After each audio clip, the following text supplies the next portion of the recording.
Is learning how to kill people involved in the curriculum? No, that is not involved in the curriculum. Not at the basic training level. Do they teach you that? They teach some people that, but they don't teach everybody that. It depends on the discipline that you're part of. If you're a paramilitary officer, you need to learn how to kill.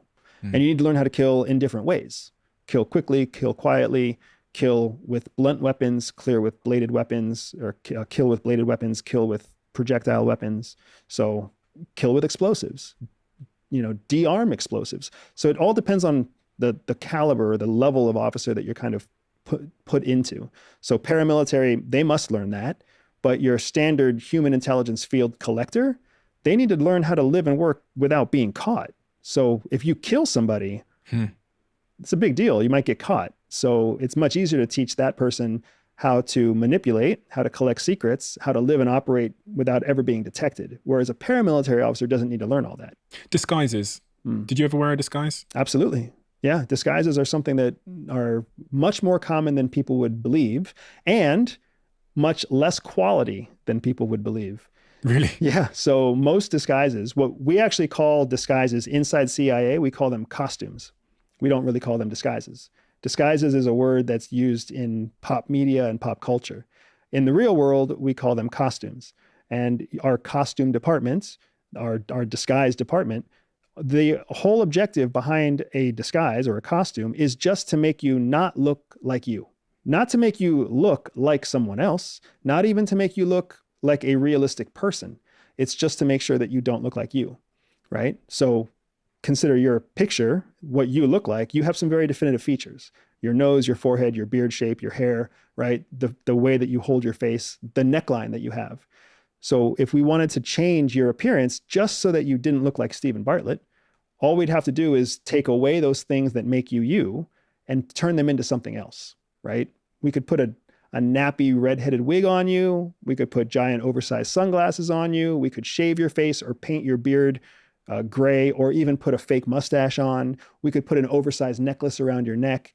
And now the picture of that is not going to look like the picture of Steve Bartlett. Those are all light disguises though, right? Correct. There's deeper types of disguises, right? Correct. I've always wondered if they like plastic surgery and, if they give a spy plastic surgery and those kinds of things.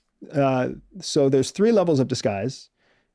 There are some places that will go as far as permanent plastic surgery, but most Western services won't do that because it doesn't help the officer. Like, to have a permanent change to your body made doesn't make you more effective at going undercover, because now you're just permanently changed. So you still look the way you look.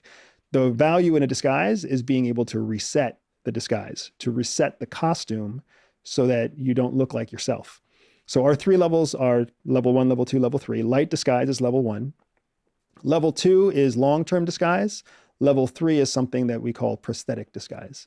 So light disguise is what we talked about: oversized sunglasses and a nappy wig, and all of a sudden you're a different person, right? You're Loyola. You're not Steve Bartlett anymore. Phase 2 is long-term disguise. Long-term disguise means it's still you, but we change you physically for a long-term operation. So instead of having short hair, we grow your hair long. Instead of having a beard, we shave you clean. We lose some of that hard-earned body mass that you have, or we gain body mass that you don't really want, right? Maybe we put some kind of fake but long-standing tattoo on you, right? We do something with you that changes the way you look physically. It's still you. The reason that's important is because you always have to ask yourself the question: what will a police officer think when they storm into your hotel room at night?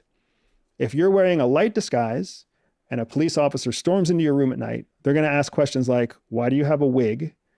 Or if you don't have a wig, you just wear a ball cap and a hoodie, there's nothing for them to ask, right? They're basically saying, oh, this is you. Your license says it's you, and you wear this ball hat, this ball cap, and this hoodie all the time. Whatever. You're not going to jail for that. So level 1 and level 2 disguise are very safe. It's hard to get someone arrested using those 2. Level 3 is what the movies are made out of. That's your prosthetics. If we put fake ears on you, if we put a fake nose on you, if we change your eye color, if we put in a fake missing tooth, right, instead of a real missing tooth, if we do that kind of stuff to you, police officer breaks into your room in the middle of the night. Now they ask, why do you have a fake nose that you're not wearing right now? Why do you have fake eyebrows? Why do you have fake ears? Why do you have a blacked out tooth, right? Now they look at your ID and you don't look like your ID. Much less common, I'm guessing, the level Very three. uncommon, very uncommon. And you would use them strategically at different times. But if you watch too much Mission Impossible or Alias, you start to think that people wear disguises all the time. There's so many problems to disguise.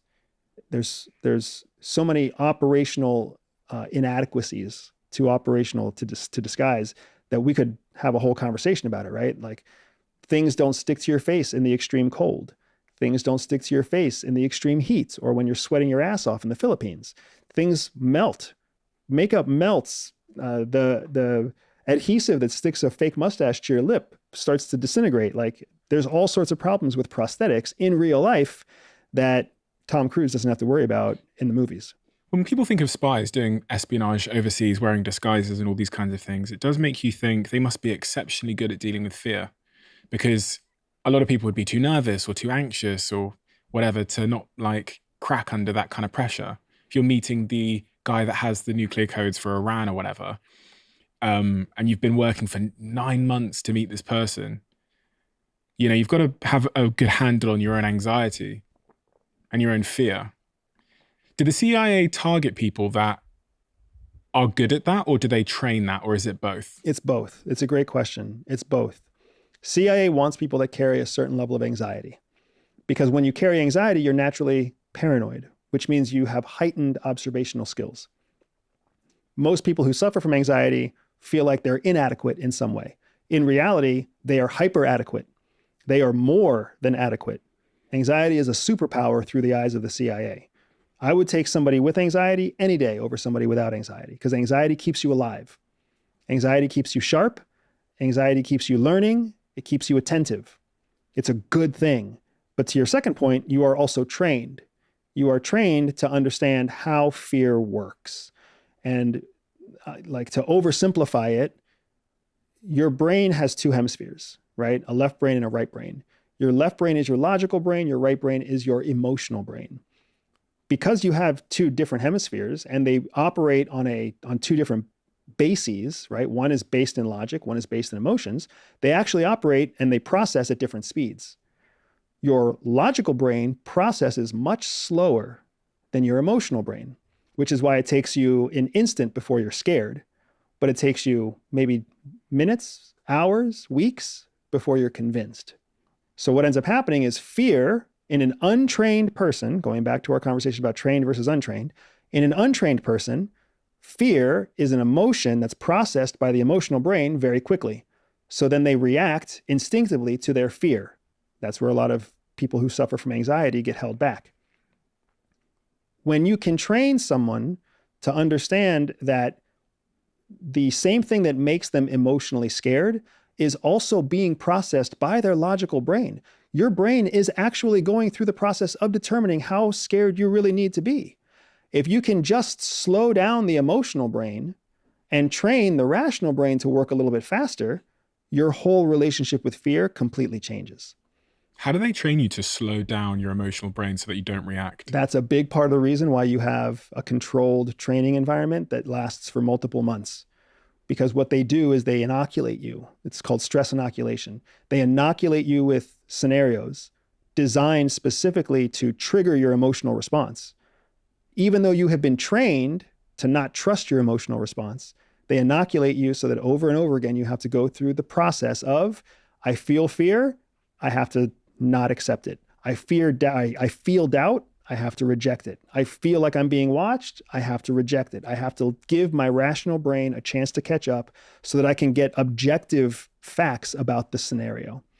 And there are some people who don't do it well. There are some people who never inoculate themselves against fear, so then they end up getting cut from the farm. So for the average Joe that's listening to this now, or Jenny, the average Jenny that's listening to this now, and they live a life that's held them back because of their fear. You know, they don't take the risk. They don't raise their hand to do the presentation. They don't lean into uncertainty. Based on your training in the CIA, what would you suggest that they should do to get over that fear? So they need to inoculate themselves as well. Inoculate means? Inoculate means expose yourself in controlled ways to fear. very similar to the way you inoculate against COVID or you inoculate against the flu, right? You expose yourself to a strain that's weakened so that your body can gain some sort of familiarity with it. You do the same thing with fear.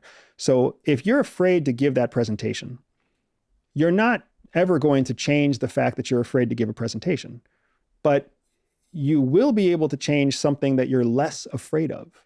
So if you're afraid of going to the gym, if you're afraid of eating at a certain restaurant down the street, if you're afraid of stepping out of your front door, if you're afraid of asking your friend their opinion about whether or not you're overweight, find something small where you are less afraid of this than you are of this other thing, and inoculate yourself with this. Like, lean into the small fears, the fears that you already know are kind of irrational and simple. And if you can overcome those, what will happen is you will start to gain momentum. And the thing that you do to inoculate yourself is to know up front, you know you're going to have an emotional reaction. You already know it. It's the thing that you're afraid of. You can predict that. So you already know, I'm going to ask my buddy Steve if he thinks that I'm overweight. I'm terrified to ask him. He's either going to say yes or no, or he's going to take some cop-out answer and ask me what I think. But I already know that it's going to feel uncomfortable. But he's my buddy. It's low risk. Let's see how it happens. Let's see what it goes, right? So you go and you ask the question. You put yourself in the face of fear. You're still going to have the heart palpitations, the cold sweats. Your emotional brain's going to take off, and all of your physiology is going to let loose. But then Steve is going to tell you his answer, and it's over. And then all of a sudden you're like, oh, that wasn't nearly as bad as I thought it was going to be. And then when you do the same thing with your friend Jenny, and the same thing with your friend Bruce, and the same thing with your friend Robert, by the time Robert tells you his answer, your body's not reacting the same way as it did when you talked to Steve. Small inoculations are training your emotional brain to slow down and training your rational brain to speed up. So then you move on to the next most scary thing without going to the scariest of things.